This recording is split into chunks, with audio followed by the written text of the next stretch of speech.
ব্যাগটা বুক করে দিলাম কিছু না। আদরণীয় মুখ্যমন্ত্রী প্রফেসর ডক্টর মানিক সাহা জিন্দাবাদ।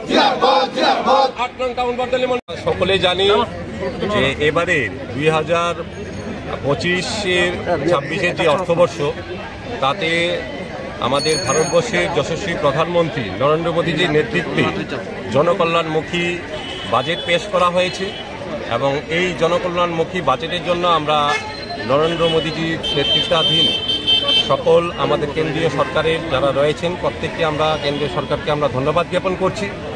পাশাপাশি আপনারা সকলেই জানেন যে গত 5 তারিখে আস্তাবল ময়দানে মাননীয় মুখ্যমন্ত্রী আদরণীয় প্রফেসর ডক্টর মানিক সাহাজির নেতৃত্বাধীন যে আমাদের মন্ত্রিমণ্ডল মন্ত্রিসভা রয়েছে ওদের প্রত্যেকের প্রচেষ্টায় আমাদের প্রায় 2806টা চাকরি অফার বিলি করা হয়েছে।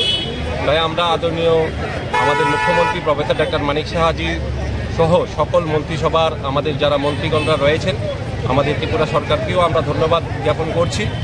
আজকে 8 নং টাউন বর্দলী মণ্ডলের পক্ষ থেকে আমরা আমাদের বাজেট অধিবেশনে আমাদের মহামান্য যিনি রাষ্ট্রপতি দ্রৌপদী মুর্মুজি আপনারা সকলে জানেন ওনার ভাষণকে কেন্দ্র করে আমাদের যারা কংগ্রেসের নেতৃত্ব সোনিয়া গান্ধীজি উনি কুরুচিকর মন্তব্য উনি করেছেন। তাই আমরা জাতীয় কংগ্রেসের সেই নেত্রীকে আমরা ধিক্কার জানাচ্ছি এবং আমরা এই মূলত 3টি ইস্যুকে নিয়ে আজকে আমরা আমাদের 8 নং টাউন বর্দলী মণ্ডলের পক্ষ থেকে আমরা র্যালি বের করছি।